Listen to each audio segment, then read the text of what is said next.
bro. Whoever let's get it.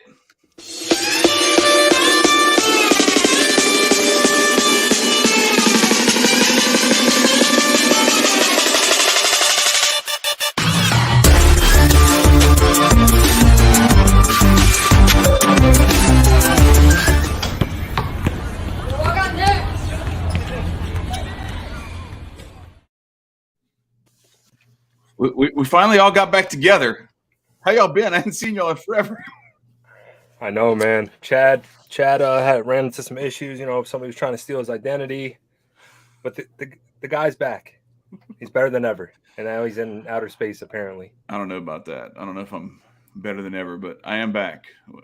Welcome back, me, but also I don't know. Welcome back, y'all, to doing this shit together. It's I Got Next, everybody. It's time to break down some March Madness, or is it March Sadness, and the wonderful league of 2022 NBA. So what y'all been up to? I almost feel like we need to have a better setup, like camera wise and everything, because like the resolution's not high enough for Mr. damn near 4K over there.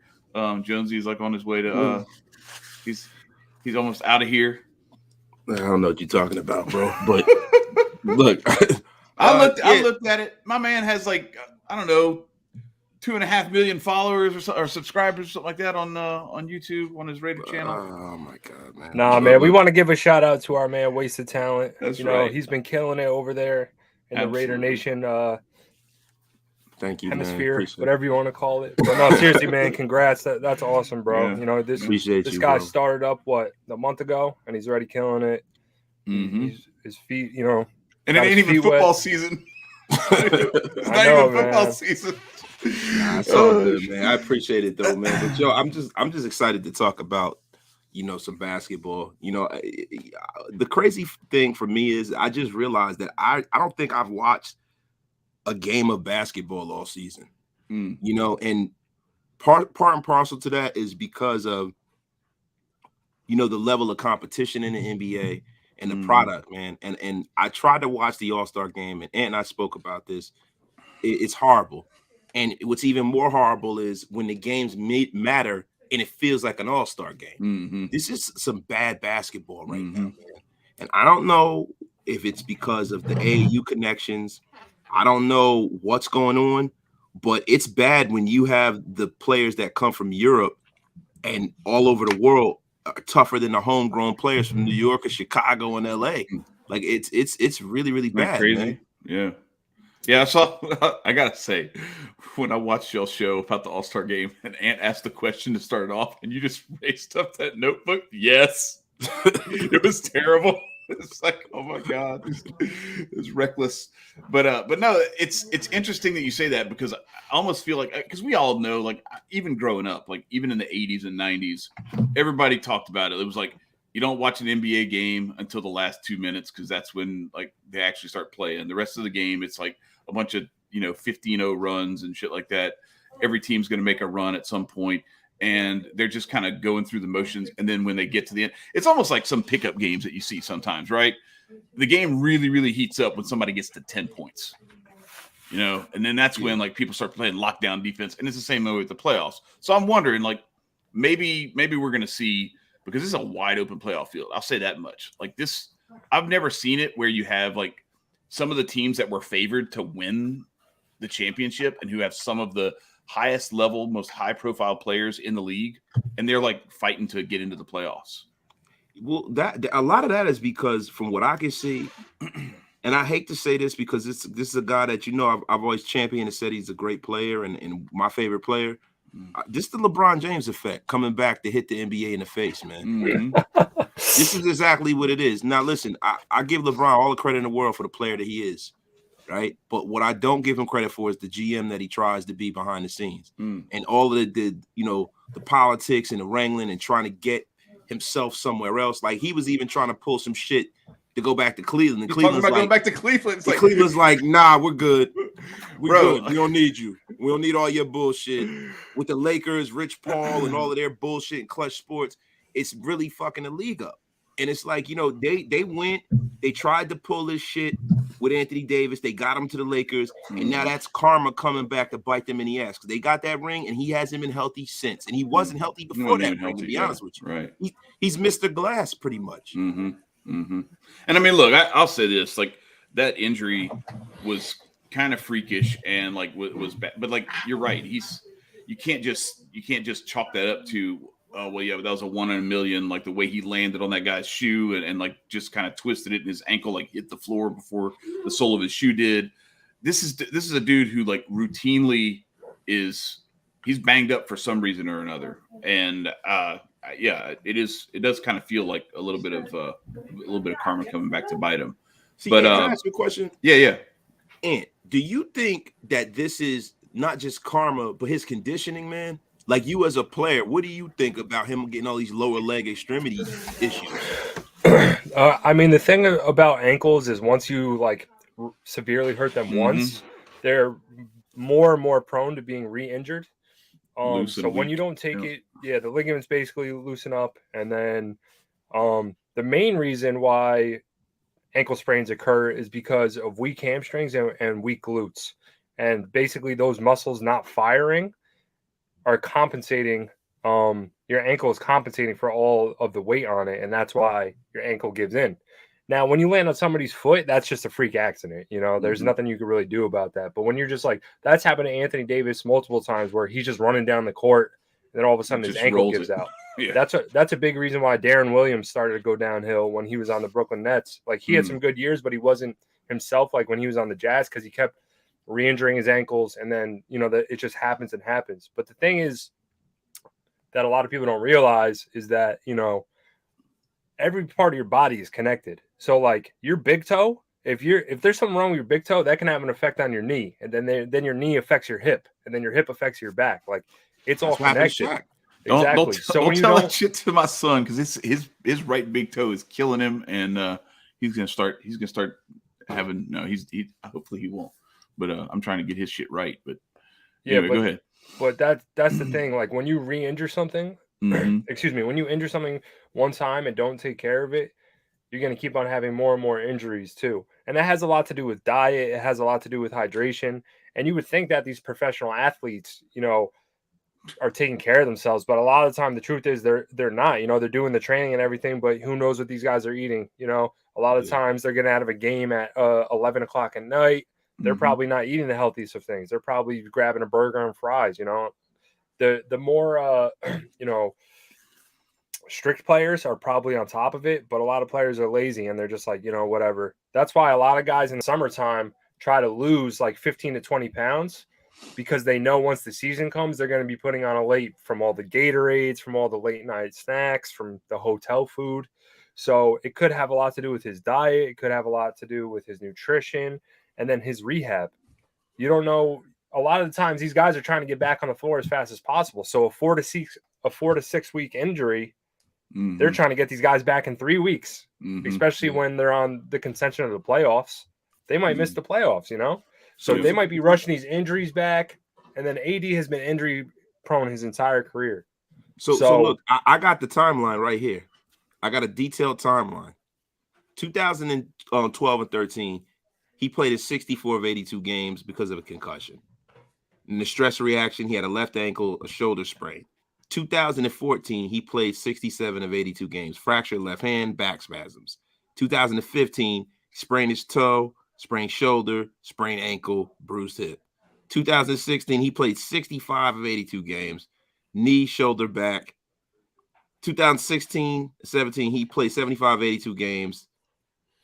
And he played 75 games, those two back-to-back seasons. He had a strained groin. 2019, he played 56 of 82 games. That was his last year. Finger sprain. Right? Yeah. Then he had a contusion in 2019 and 20. He played 62 games. In 2020, he played 36 games, calf and Achilles injury. So, like, this guy's never played a complete season, right? And now you would think it's getting worse. It's getting worse. And you would think him being with LeBron James that it wouldn't be like this. You would think somebody would freaking, show this guy how to train or something. This dude is It's a joke, man. See, you want to know what I think it is with him? I think his problem is that he put on too much weight and he tried to become more of a dominant center. Because when he was lighter and was playing more of like a stretch four position, Yeah. he wasn't getting all these injuries. He was more not playing like KD, but KD doesn't lift weights like that. He probably lifts weights, just for like mobility wise and to make sure all his joints are moving correctly. AD is lifting. He put on about 20 pounds this offseason. His body is not used to that. And he's touching the ball almost every single possession on offense. When your body is used to playing a certain way for so many years at a certain weight, and all of a sudden you put on 20 pounds, like things are going to start to break down a little bit. Even though you're probably thinking, oh, he lifted all these weights to get stronger, but his joints aren't used to being 20 pounds heavier. So I think that's what did it. I think he actually got too heavy. Yeah, well, look, see, for me, when I look at AD, and then now I'm going around the league and I'm looking at the rest of the league, you got guys that are sitting out, you got guys that aren't playing, you have it's going to be back, but you got guys that are not playing. Then you got these guys where they're playing around and nobody has any dog in them. No, it's no competitiveness. It's nothing. And then in college, not to switch subjects too fast. In college, what we're having is we don't have any continuity. I don't know who any of these players are. Like that's a humongous problem in college. And what they're gonna do is they're gonna kill college basketball. They're gonna you got a few schools that have like some level of continuity the last couple of years, and then everybody else is like and it's gonna keep getting worse with the transfer portal. Like it's just there's gonna be kids leaving, going from this school to the other school and just chasing opportunities and everything. And all you got right now is you got the mid majors that keep kids longer because they're not Kentucky, Duke, Kansas, where all their kids are one and dones. And then you have the Gonzagas, the Baylors, the UCLAs, where they may have, I don't know, only 2 of their kids are one and dones, and the rest of them are all going to stay for 2 or 3 or 4 years. So how do we get the toothpaste back in the tube? Because a lot of times they try to push the game forward. They try to come with all this innovation and stuff. But I think the more things change, the more they stay the same. There has to be, you have to kind of look back to when college basketball was working. I think one of the biggest things is them tearing the Big East up. I think the Big East was needed, man, especially in the Northeast. The Northeast, and I hate to say this, but the Northeast drives the rest of the sports public. It really does. There's so many people in such a condensed area. The Northeast kind of steers the direction of college basketball more so than the NBA because, like out west, it's not the same, man. Like when you got the ACC here, you got the Big East. That was kind of like the brain trust of college basketball. Correct. You need that back, and also I'm starting to think, man, that kids should be able to go to the NBA if they need to. But I think if you do commit to a college, there should be like a minimum amount of time you can play there because this one and done thing is not working, man. Yeah, they already have that in baseball. In baseball, you can get drafted in the amateur draft coming out of high school, or you can choose to go to a university. And once you sign that line to go to a university, you're stuck there until your entering class is juniors. So after 3 years, then you can go. Just like the way football is, except football, there's no leaving early as a high schooler. See, this is what the problem is. Basketball, you only have a certain window in basketball before that next kid is up, You could have one kid, like, look at Ja Morant. He's a generational talent. A kid like that. Imagine a kid like that has to play at a college for 2 years. So I don't like the rule where they have to stay at college for a certain amount of time because of that. The whole thing is the AAU circuits are connected, the Adidas circuit, the Nike circuit, the Under Armour circuit, they're all connected to these schools. So they're shipping these kids to these schools, and these kids are going to the NBA. So I don't know if there's an answer yet. Clearly there's a problem. I think the answer is it's going to take a couple years of sifting out and sorting out the problems, especially now with the, you can make money off your name, image, and likeness. Right. So that has a huge impact as well. But I don't know if I agree with you, Wasted, because I don't think a kid should have to stay at school. I mean, it could be a little bit different now that they're allowed to make money. But, you're going to have a 19, 20-year-old who's the main part of your team. If you have to keep him at the school, that's going to affect you recruiting the next best 16-year-old. Because if they both play point guard, it's like, all right, I have this kid who I want to come to Kentucky, but I already got this 20-year-old who's my guy. What do I do now? So are you saying that if they were allowed to go straight from high school to the NBA, you would still have the AAU circuit steering kids towards these schools that have the Adidas and Nike contracts? Okay. Yeah, that's always going to be a thing. Yeah, That's just the way the basketball business works. Mhm. It's just now the public knows more about it. Right. So, look, if everybody's special, nobody's special. So there's only a handful of kids that have the kind of talent that go straight to the NBA. So it's really they're outliers. Mm-hmm. Ja Morant actually needed to go to college. Mm-hmm. He actually needed it, right? But what I'm saying is that there's no problem with having a Ja Morant start and having a guy behind him. That's how it's always been in college. You always had guys. It wasn't like, Michael Jordan was going to go to the University of North Carolina because James Worthy was there. You know what I mean? I'm pretty sure Murray State's coach wasn't like, damn, we got to keep Ja Morant for 2 more years. Fuck. But this is my example, right? You remember when what was his name? Tyler Ulis was at Kentucky. At Kentucky, yeah. He wanted to stay at Kentucky, but Coach Cal was like, "Listen, you're going to be a lottery pick. You're going to make millions of dollars. If you stay at Kentucky, I'm not playing you on my team next year." He basically made him go to the NBA. Yeah, but he wanted to stay in college. I didn't know that. Okay. But see, you know what though? That's because Coach Calipari is a parasite. He does that. The thing about Coach Cal is what makes his program attractive is that you become lottery picks. So he didn't want him to mess up his little thing because it's like, hey, listen, look how many lottery picks I have. The line on the way to the funnel. You're holding up the line. Right. That wasn't sound advice. Like that's the same thing. Like that's the same scenario when Shane Battier was in college and Coach K didn't have any problem with him coming back, or Tim Duncan being at Wake Forest. You imagine if Bobby Crimmins was like, you know what, Tim, I think you should leave your junior year because he could have been a lottery pick his junior year. Listen, I 100% agree with you. My thing is that was leading back to my example before. Like, yo, I'm not going to play you. I have this 16-year-old coming in next year, and he's my guy. So you're either going to transfer or you're going to go to the league because I'm not playing you. I'm playing this guy. But see, great coaches don't do that. Like, a great coach is not going to say, oh, hey, Stanley Roberts, we got Shaquille O'Neal coming in. So, Stanley, you got to get out of here because Shaquille's coming. No. Shaquille got his minutes. He matured. Stanley left. Then Shaquille dominated. Like, I don't understand why, like, you can't just bring a kid in and sit his ass down and play him as the sixth man, because that's what they used to do back in the day, and like but there was back in the day there was no opportunity. They were giving these kids money illegally. Now these kids can make money legally, but they still are. But they can make money legally. Yeah, they can. Yeah. If Wasted signs, say Wasted, you're 18 years old again, and you sign with Kentucky, you could sign a deal with Nike tomorrow and StockX tomorrow. They couldn't do that back then. Nike was just giving them $80K off the books. So more the reason to stay if you want to. Right. You get the college experience and you get the money too. You get the money, you get the college experience, like especially at a school like Kentucky or North Carolina, you're gonna get everything you want.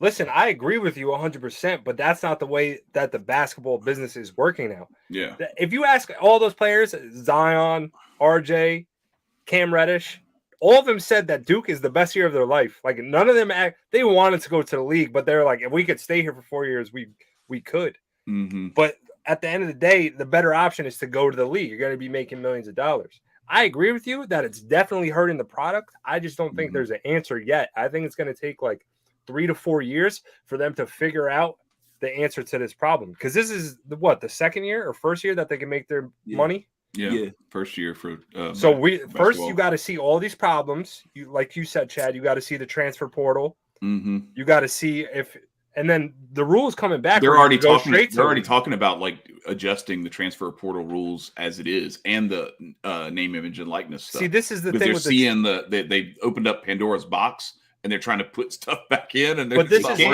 is the thing with the transfer portal. I don't think it's fair that a kid has to sit out a year of school because he transferred somewhere else. But with that being said, if I had a good game and you're like, yo, bro, you should come with us next year, like we're gonna win it all. There is a problem there. I do think there needs to be more I don't know, tethered to either a coach leaving or something else, some sort of, they used to have the thing where, and they still do, where if you get injured, they had like the hardship red shirts and things like that, where like you might have already redshirted because they didn't have a spot for you early. And so you're a redshirt freshman, then you get hurt, you only play like 2 games, and you could apply for a 6th year of eligibility. I have a buddy that sort of thing could be sort of the model for how the transfer portal works. I don't like the idea of somebody just being like, you know what, I decided that I want to go somewhere else because I had a good game and somebody like just whispered in my ear, like you said, they just pull you in a different direction. Okay, but here's the thing. Say I'm your coach, and midway through the season, I bench you because I don't like your attitude, and you're just butting heads. Mm-hmm. But you were getting recruited by 10 other schools, and you have an opportunity to go somewhere else. Well, I don't think you should have to sit out a year. Yeah, no, that's another one where you'd have to present a case like, hey, look, here's the deal, here's what's going on, and it's a lot of that stuff would be obvious. I go back to the Joe Burrow thing because that's a perfect test case for where the transfer portal works, where you had a guy who in spring practice didn't get the job, knew he was going to be a backup, and said, I have 2 more years of eligibility. I've already finished my credits, so I can go wherever I want to go. And he goes to LSU, wins a Heisman, wins a national championship, becomes the number 1 overall pick. I don't know where he ends up if he stays at Ohio State, because he's behind. That's a great point. Dwayne Haskins, and then Justin Fields. He would have he wouldn't have started over either of those 2 guys. Yo, and the thing is that how stupid is the coach there not starting him over Justin Fields and bum ass Dwayne Haskins? Right. Like, give me a fucking break, man. There's something about the big, strong, the big, powerful, mobile quarterback, and there's that razor's edge of like, do we still hang on to the pocket passer, or do we move in that direction? Because so many teams, you look at it, the landscape of college football has become very similar to the NFL, where unless it's Tom Brady, Peyton Manning, one of those guys, like that mobile quarterback is kind of the wave of the future. Yeah, well, that's what that is that's the genesis of the spread offense. Mm-hmm. You know what I mean? The spread offense, they pretty much took the wing T and turned it into a passing offense. And now, you got absolutely. That's just pretty much what they did. You know what I mean? So now you got all of these guys that need to be able to run with the spread offense. So much so that you can even have Calvin Johnson play at Georgia Tech where they run the wishbone, and it's just like it's wishbone and 9 routes. Yeah, that's all. That's all it was. Yeah, people forget that him and Demaryius Thomas play together. Bro, it was retarded. Yo, who was that kid that they had from the Jets that played there like right after them? I can't remember. He didn't have as good of a career, but he was Chris something. I can't remember. Anyway, he played for the Jets. He came from Georgia Tech also. But anyway. I know Darren Waller was there the same time as that kid. Chris, oh my God, what the hell was his name? You know who I'm talking about, though. I know you're talking about. I forget him. Yeah, but yo, and what you about to say, bro? Yeah. So I was about to say. So what do you think how do we fix college basketball then? To get back the conferences, definitely the conferences. I think they need to stop with this mega conference shit. That needs to stop. I agree. I don't because disagree. It's not going to stop. It's going to get worse. I think the Syracuse, I think of the Syracuse and Georgetown rivalry. Mm-hmm. Mm-hmm. Like St. those John's. are classic. St. John's too, and Villanova, like UConn. All those games were such classics. And when Syracuse moved to the ACC, like they were a powerhouse. They were getting all the top recruits and stuff, but now they're not. Now they're like they're not mid-major, but they're not getting a lot of talent. Mm-hmm. They're getting swallowed by Duke and North Carolina. That's what I'm saying. Well, shit, even Virginia and yeah, you got schools also like Virginia was always one of those like middle of the pack, and maybe every now and then they would creep up and contend maybe for 3rd, 4th in the ACC. But now Virginia has built themselves a little powerhouse where it was actually a shocker that they lost in the first round a couple of years ago, and then they come back and followed that up with a national championship. So yeah, man. so we Listen, get Ant back. the crazy thing is that the thing that creates rivalries is geography. Like they have all of these conferences that don't make geographical sense. For sure. Like the reason why Duke and North Carolina are rivals because they're separated by Tobacco Road. They're separated by like 6 or 7 miles. That is what makes a rivalry. You can't have these, like, listen, you have all of those schools that are in the Northeast. You know, I mean, Syracuse is up in upstate New York, but St. John's, Seton Hall, 25 minutes away from each other. UConn, all that stuff. Like Connecticut is right everything's there. a train ride away. Everything's right by. Villanova's right in Philly. It's a reason why the Big East worked. And what they're doing is let me stop cursing, but they're messing it up because they're looking at the bag now. It's not about the bag now. It's about cultivating a future for the sport. Right. And like when we talk about how we fix this thing, the NFT thing or the likeness thing, that's cool. That's cool. I don't have any problem with it. They should be able to make money off their likeness. But there are 2 things that need to happen. One, there needs to be not control, but there needs to be education on how these guys can get into financial and tax trouble. Because you're handing a lot of kids that's fresh out the hood, ain't never seen money in their life, and you handing them $2-3 million, and they don't understand that ain't $2 and $3 million, and they don't know that. But now the NCAA goes from having total control and where you can't even get a hamburger from somebody to now nothing. Can't get a ride. I wonder when the first time we're gonna see a kid be ineligible because he owes $100,000 in taxes. No, but so to Jonesy's point though, like that's a really good point to bring up because when you go to the NBA, there's sort of that transition, and there's like a team, and you sign with an agent, and then they start setting you up, and let's put aside for a moment that some of those guys are looking out for themselves, and there may be some some untoward things that are done, but for the most part, what they're trying to do is they're trying to make it to where when you get what you get, you're set up to preserve it if you're willing to, if that's what you want. This stuff, like you start handing that stuff out to 18, 19, 20-year-olds or even 17-year-olds, and that doesn't come with the instruction booklet of like what you're supposed to do with this money. No, that just is like, oh, sweet, let's make it rain. It's we got I'm a freshman in college. Let's go. See, the problem with all of this is that the NCAA wanted to be in control so much that it became so like archaic that the federal government stepped in and said, yo, this is total bullshit. What are you guys doing? Right? So now they're never going to get control again. They'll never get control again. So now what you got to do is you need to have a clear and concise rule book. So a kid that goes to college knows that, yo, it's a 2-year minimum commitment. You know what I mean? It has to be that way. You like, I know that you have these guys that are outliers. You know what? Zion Williamson, maybe he just doesn't come to college. Right. But it wouldn't have hurt Zion Williamson and Cam Reddish and all of those guys. It wouldn't have hurt them to stay there for another year. The only problem with Zion is he would have got exposed. You know what I'm saying? Cam Reddish would have got exposed too, because Zion Williamson is I don't know if he's tanking and he's just sitting around and eating double burgers and stuff because he doesn't want to be in New Orleans. I mean, listen, I haven't seen anything come out of Louisiana that's any good since. I can't think, man. Watch yourself. Since Mahmoud Abdul-Rauf, I mean, he's not even from Louisiana, so I don't know, man. Well, Shaq came out after him, so yeah, but see, Shaq's in New Jersey, so Shaq's from New York. Well, Mahmoud's not from Louisiana either. I know that, so that's why I said so. I can't even give you that, but let's say Dalton Hilliard, Lil Wayne. I don't know.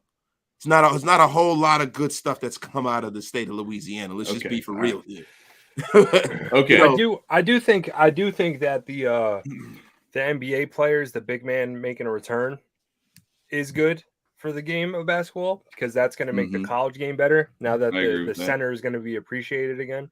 People like, Embiid, Joker, Evan Mobley, Jared Allen, all these big guys in the league who are having a significant impact in the game. That's going to be good because we were kind of getting away from it. It was looking like small ball. It was looking like, people only like Bam Adebayo, who are kind of in-betweeners, were going to be running the game, Or AD if he can stay healthy. And the traditional big man was going away. Now, obviously, Embiid is a unique talent that we've never seen before as far as, a footer being able to do things footwork-wise, shoot from three, stuff like that. But I like the fact that the big man is being appreciated in the game again. I think that's going to be good. It's going to make the college game better because a lot of the college guys who are big men do stay at college for multiple years. But most of the big guys that are making an impact in the NBA are all coming from overseas. I remember when them guys would come overseas, we would be like, "Oh, yo, Rick Schmitz is soft. These guys are soft. Man, they gonna get killed when they come to the NBA." Whatever happened to that, man? Right. Yeah, but what I'm saying is that you're right. They're coming from overseas, but at least now the big guys in college have their game to model after these big guys in the league. Because like the past 3 or 4 years when, the Warriors were becoming what they were, it was like, yo, we don't need a big man. We'll just play fast pace. But now that the Cavaliers have a solid big man, the Bulls have a solid big man, and Vucevic, he was solid in Orlando. He just never got enough never got enough TV time. So Embiid he might be the MVP this year. So you're 100% right. These guys are coming from overseas, but hopefully translate to some of these Americans. Yeah, and you're seeing a little bit of that in the college game right now. Like this is going to be a NCAA tournament this year where there are going to be more of those big men that are central to championship caliber teams.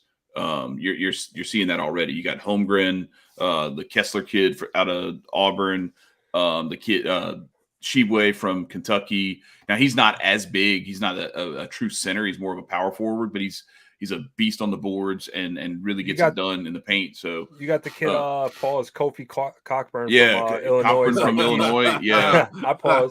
He's an absolute beast, man. And even like Paolo from Duke, like he's technically not a center, he's a forward, but he's still a big man. He's probably going to be a top 3 or 4 pick. You got the kid Chet from Gonzaga who needs to eat about 10,000 hamburgers. Yeah. Did you say him already? Yeah, that was the first guy. And then you got the big guy. You got the big guy from Purdue as well. So it's like, these guys are solid. Hopefully the maybe 2000s basketball comes back. Yeah. What was that guy's name again? We're not saying it again. Anyway, his name is right here. There it is. Yes, sir. So no, but what I also want to bring back is so if you remember when Zion was there and they almost got knocked off by Central Florida, Taco Fall, like that. That's where the big men were. It was like some freak of nature, like some guy who's playing for some mid-major or something like that. You didn't have the funnel of these guys coming through these big schools, and then you had DeAndre Ayton at Arizona, and they start to come through, and now you have this influx of big men that they're starting to be a little bit of a crop coming even from within the United States, or some of the overseas kids are coming and going the college route before they go to the NBA. Yeah, and I'm glad that Embiid and Joker and Ayton, all these guys are showing off their skills. Yes, because it used to be all right. You're a 7-footer. You're gonna go on the block. All we need you to do is do a drop step, bang down low, and get rebounds. Like you didn't even have to be good at free throws. They just wanted you to play solid defense and get layups, offensive rebounds, and like that. But it's good that these guys are showing, you could be a 7-footer and be able to shoot. You have to make your free throws. You could shoot an elbow jump shot, and I think that's going to help these guys at the college level because it's they're getting away from the minimum amount of skill that used to be played back in the day. These guys didn't even have to be scorers. No. So I think that's good for the league as well. Yeah, man. You had guys in the league that if they were too big and they were trying to shoot, you get run out of the league, man. Look at Ralph Sampson. Look at Ralph Sampson. Ralph Sampson was a skilled player, man. He's a skilled ball player, make a shoot a jumper. I mean, back before that was a thing, man. Ralph Sampson was dominant. Guess what? He wasn't physical enough down on the low block. Yeah, It translates well to the 80s and 90s basketball. He didn't make it to the 90s, but I just look, man, like once again, the way I feel like you got to fix it is you got to have people who have a stake in what they're doing. You can't have people that step into the door like Ben Simmons and have 1 foot in and the next foot out of the door before they even step on the damn floor. You can't have that. You have too much of that. Like when Zion Williamson was at Duke, we all knew he wasn't going to stay. And then when he blew his shoe out, oh my God, I was like, yo, I wouldn't be shocked if they wouldn't let him play again when his shoe exploded. Right. Yeah. Same here. And it's just like, man, it's you can't fool us, man. Like you can't fool fans. People can tell when you're invested and when you're not. People can tell. You know what I mean? And then the thing about it is, it's good to get involved during March Madness and get one of these mid-major Cinderella teams. That's cool to see, right? But the thing is we're not seeing people grow with a team like we used to, like with that old Duke Blue Devil team. Yeah. Like even the Fab Five. You knew you had to face those guys every year for like 3 years. Yeah. This is juggernaut. See, this is why I think teams in the NBA that like I'm secretly rooting for are the Miami Heat and the Cavs. The Cavs, yeah, because they built their teams, I guess you could say the right way. I mean, the Heat signed people through free agency, but at the end of the day, they drafted Bam, they drafted Duncan Robinson, and they drafted Tyler Hero. They're the number 1 seed in the East, and they're a grit and grind team. Everybody knows Heat culture. I'm secretly rooting for them, even though I'm a Nets fan. I just for like the game of basketball. The Cavs, they didn't do what the Warriors did. They drafted these big men. They got Kevin Love coming off the bench. They got a really good guard in Darius Garland. They're doing it their own way. They could show that you could do it the right way and win. So I want these teams to have success. Same thing with the Celtics right now. They're killing it. They drafted Marcus Smart. They drafted Jaylen Brown. They drafted Jason Tatum. They made a couple trades, and now they're on this like crazy win streak. They've turned their season around. I think in their last like 25 games, they're like 18-7. And they started off the season horribly. Yeah. So I'm hoping organizations like that have success. That way it kills the free agent stuff. I like the Sixers look great right now with Embiid and Harden, but I'm kind of sick and tired of the free agent stuff too. I do think it's good for the league, for the player empowerment stuff, but at some point it's like, like one of these guys just gonna appreciate the grind. Yeah, and to that point, like I appreciate the existence of free agency so that you're not drafted and then you're just stuck somewhere for your entire career. But it's a little bit ridiculous when it's like I'm going to hop from one team to another, and then I'm going to demand a trade when I'm over here to get out of this contract. Then I'm going to go, as soon as I have a chance, I'm going to opt out and go somewhere else. Like that kind of stuff is kind of bullshit. It's like, bro, like make up your damn mind. Like you chose to go there, and now you're going to choose. Now you're going to say you don't like it there. You want to leave again? Yeah, man. And Wasted, you brought up this point before about LeBron. He did it to the Cavs. Mm-hmm. And then the Cavs are like, yo, we know you're going to leave. We're not trading our guy because they wanted to trade that. LeBron wanted them to trade a pick that ended up being Colin Sexton. Yeah. And they finally stood up for themselves. And now they got all these guys. And then he went to the Lakers. He's the one who wanted Westbrook. I don't know why he's acting like he didn't want him. He's the only reason why he's there. And now that it's not working out, you saw during All-Star Weekend, he was saying all that stuff. And then he had to backtrack his statements. And he's like, I could go back to Cleveland. I don't know. This might be the first time in history that, like, a team's legend and hero might not accept them back. No.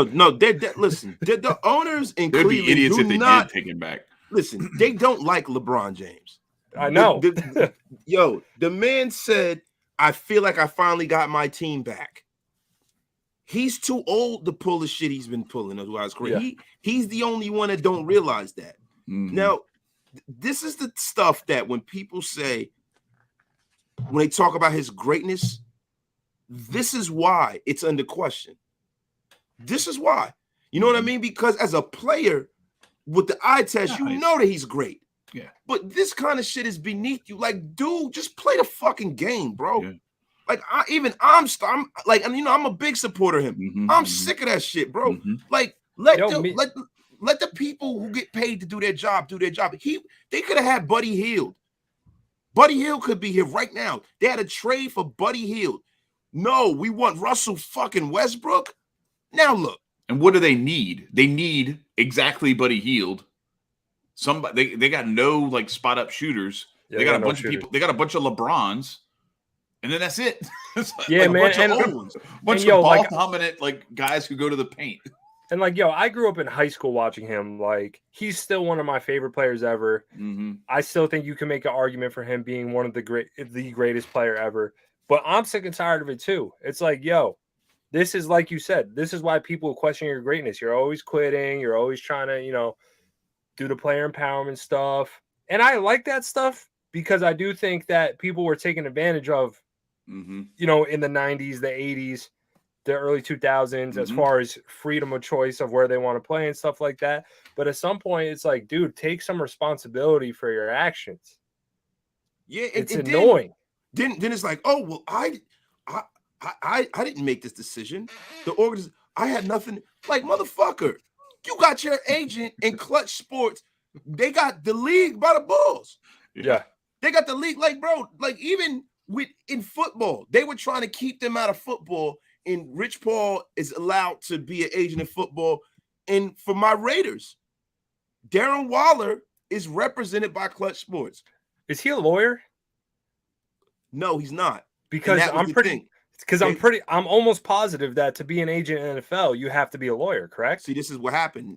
And they banned him. And then there was something that was worked out, and he's allowed to be an agent in NFL. Wow. So he has people who have their law degree that are in Clutch Sports. Okay. But he's represented by Clutch Sports, but Rich Paul is pulling the strings. So Darren Waller is with Clutch Sports. That's why you notice he was sitting next to LeBron at the Super Bowl. He's at the front row of the Warriors game. He's making rap videos and shit and all of this stuff. You can already see it coming. So is Ben Simmons. Yeah. So is Ben Simmons. And you see the playbook from Clutch Sports. Like Anthony Davis, when he wanted to force his way out of New Orleans, what did he do? Clutch Sports told him to sit out. Ben Simmons, what did he do? Sit out.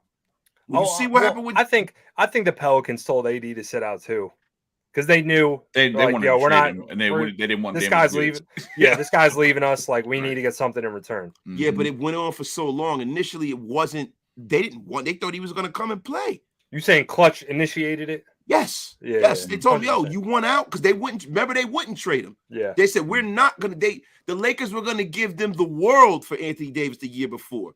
They wound up getting a pretty good deal, but the Lakers were going to give them, even more than what they got. Yo, when is the next CBA? Because I already know the owners are sick of this stuff, and they're going to have to try to work something out. Because I know the owners are sick of Clutch. They have to be. Let's pull it up. Yeah, they are. They are. But the problem with the NBA is that the players have the power. You don't market the franchise. You market like the NFL. They market the emblem on the helmet. Like no matter who's quarterback for the Raiders, no matter who's on that team, I've supported the Raiders through thick and thin. Yeah. That's how I've always been. So it's about the shield. In the NBA, it's about players. You got some people who won't even watch the NBA since Michael Jordan retired. You got some people that heard, hey, I haven't watched the NBA since Bird retired. It's about the players. Kobe dies, you lose half of your audience. And that's the problem with the NBA. They have to kiss the players' ass. They have to. Because without the players, what do you have? And to answer, he's not here. Well, to answer Ant's question, I guess I'll say it again when he comes back. The current CBA lasts through the 2023-2024 season. So it's coming up. It's coming up. My bad, girl. Through the current CBA lasts through the 2023-2024 season, but there's a mutual opt-out date December of this year. So that's it probably could come gonna up happen. even sooner. That's probably going to happen. See, this is my thing with the whole situation, though. LeBron is not the league star anymore. You're getting guys in like Luka, Ja, Zion if he's healthy. So they know, obviously, LeBron is still one of the most popular players in the entire world. But they know it's eventually coming to an end. So they're not going to cater to him as much anymore. Yeah. They're going to start catering to guys like Ja. People could see it, that Ja is the face of the league between him and Luka. But it seems like after this season, you know what I'm saying? It ain't Luka. I told y'all that. I knew it wasn't Luka because Luka's not in good enough shape to carry the league. Luka comes in. Correct, but last year it was looking like that. Yeah, they were forcing that shit down our throat. Yeah, but the way people were talking about Ja this year is how they were talking about Luka. You're right. But that's how they were talking about people last, or excuse They me, Luka still wanted to be Luka. Luka shouldn't even be in the conversation. Like, let's be for real here. Look at this guy. You want to talk about whose league it is? Yo, it's the Greek Freak and Stephen Curry's league right now. Let's just be for real. And as far as the Sixers go, the Sixers are probably setting themselves up for the worst heartbreak since Kawhi Leonard knocked them out of the playoffs. Because you got two guys who are more dependent on the whistle than anybody else, man. I had to put it back up there because I just want to say, Unc, I know you're watching. I'm prepared. I'm going to pour one out for you when Ben Simmons is hoisting that championship trophy. That's and Luka's not better than LeBron at this age. Unc just always want to say some inflammatory shit about a black player. He's always got to go fucking off the rails. So they showed him on our Super Bowl show, caping for Eminem, bro. That's all I'm going to say. They showed a side-by-side of Luka's stats and LeBron's stats at this age, and Luka's stats are better. But the numbers are inflated because the pace of play is up. LeBron played in the early 2000s, mid 2000s when he first came in the league. 80s and 90s. Yeah, the league is much faster right now. And guess what? That's what he said for that shit is bullshit, bro. He knows they don't even play any defense now, bro. When LeBron and them came in, it's a whole different game. I don't want to hear that. And listen, just from the eye test, I know LeBron's a better player than Luka Doncic. You know what I mean? And Luka Doncic has a lot more help than LeBron did when he was coming in. LeBron's a better player than Luka. I guarantee you, Luka starts breaking down now because he don't take care of himself.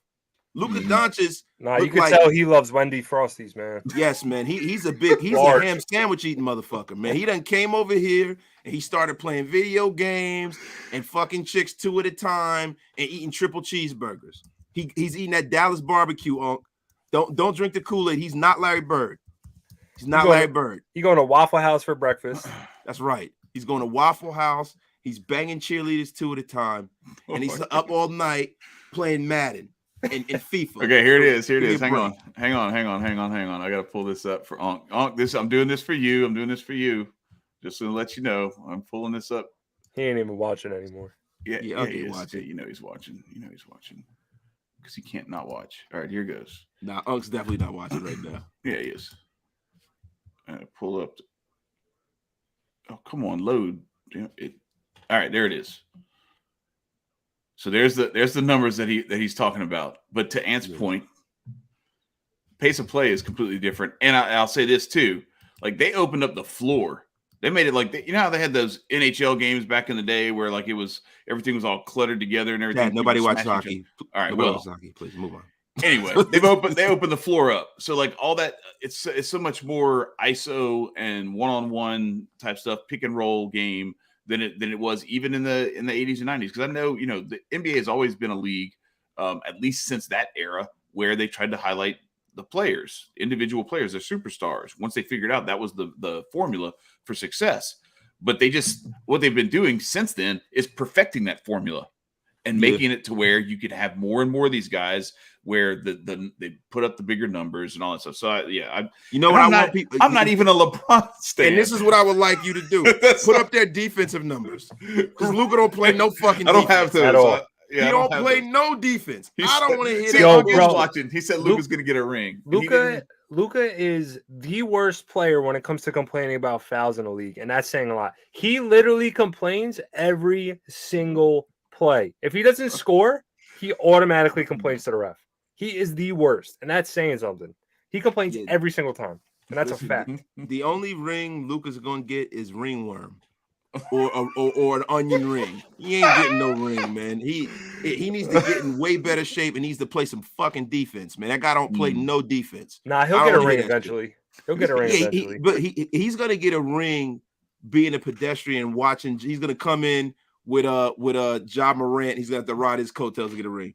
Well, of course he's better than LeBron right now. LeBron's old. He's like 80. And like not for nothing. I still don't think he's better than Bron now. It's close, but I kind of agree with you, Wasted. Like I and you know me, like we've had this argument a lot. I'm not a LeBron stan. Like I'm the farthest thing you can get from that. So like me actually standing up for LeBron is saying quite a bit. Yeah, man. Unk wildin', man. I want to see Luka Doncic go out on a wing and defend Derrick Rose. Like, get the fuck out of here with that shit, man. Like, yo, I want to see him. I want to see him block a shot. Yeah, Let me see him block a shot or chase somebody down and steal a ball. Just like, yo, there's more than offense when it comes to the game. If you running up and down the court and then you're a liability on defense, bro, you're never gonna win. Yo, the taking reason defensive why possessions off because they're hiding you somewhere so that you don't. That's get why the exposed. Nets are not winning the championship this year. That's exactly why. Because Kevin Durant right now is a shell of himself. Listen, Kevin Durant is coming back tomorrow, and he's gonna have a 40-piece chicken nugget. He might. But you know what? I guarantee you, this year is going to be like one of those other years where you're sitting there and you're thinking Milwaukee's not going to get to the finals. You're thinking they were a flash in the pan. You know what's going to happen? Giannis is going to come and he's going to punk Kevin Durant's bitch ass out. And then they're going to go down there and Philly's going to get knocked out by the fucking Miami Heat because James Harden's a crybaby. And nobody on Philly plays any damn defense except Joel Embiid. Listen, this is what's going to happen. The Miami Heat are going to win the NBA Finals against the Phoenix Suns. No way. Yes. I don't see that happening. There's way. no way. Yeah, I'm with Wasted on this. I don't see that happening. But I just put this up here because I wanted us to be able to see.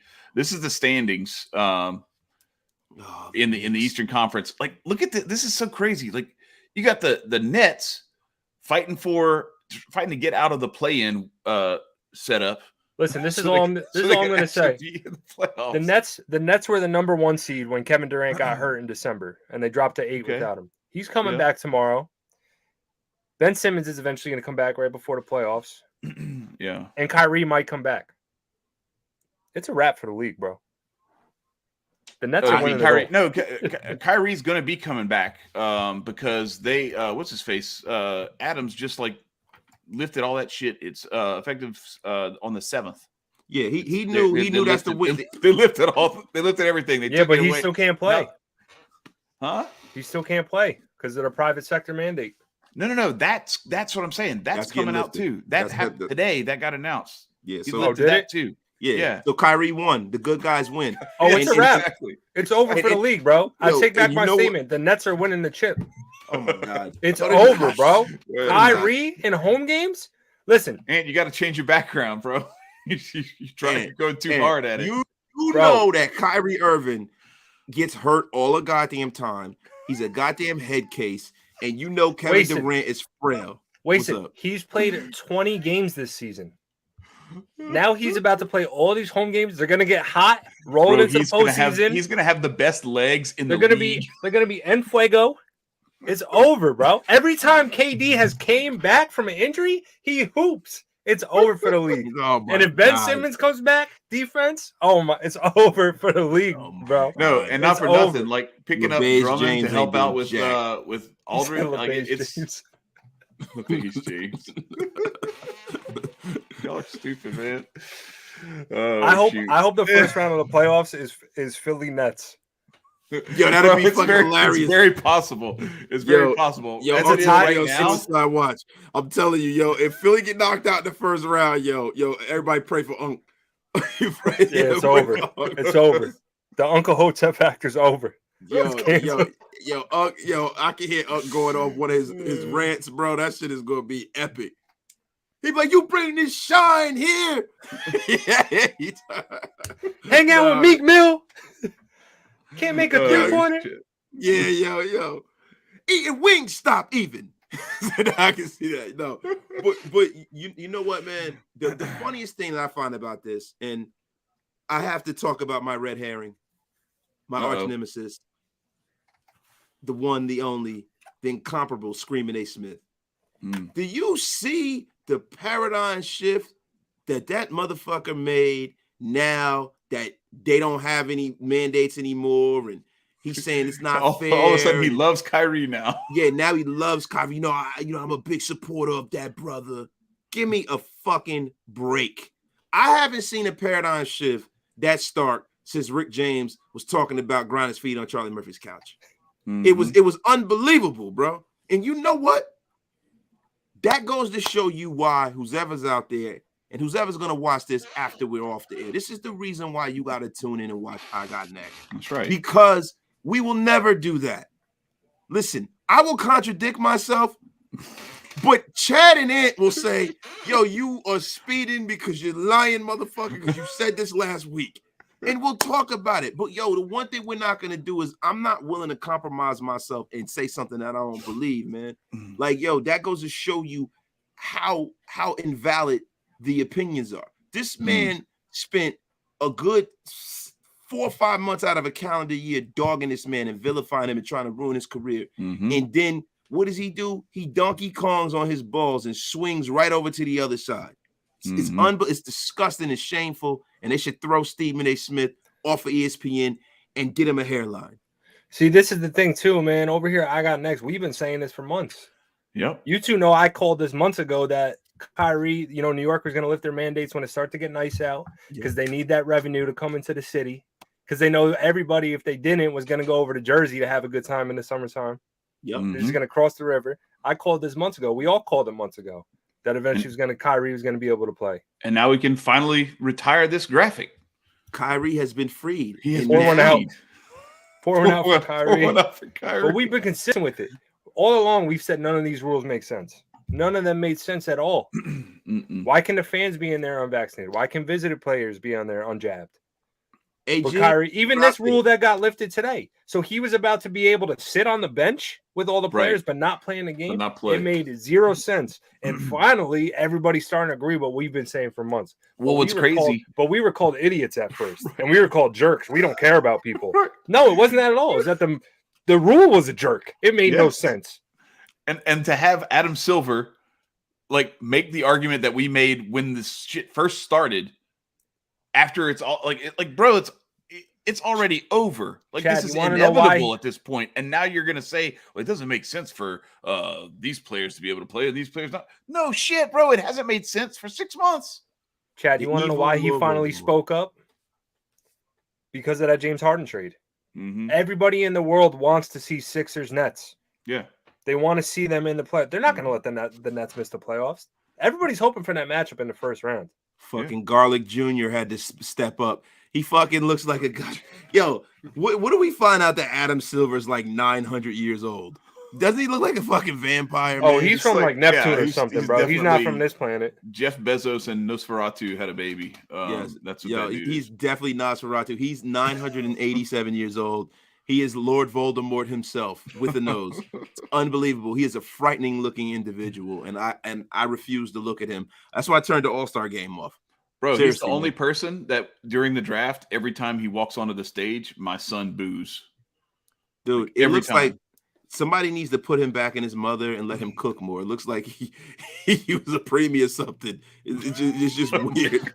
See, this is why he spoke up though, man, because the Brooklyn Nets are going to win the NBA championship, and New York City needs all that revenue from the parade and the celebrations and the games.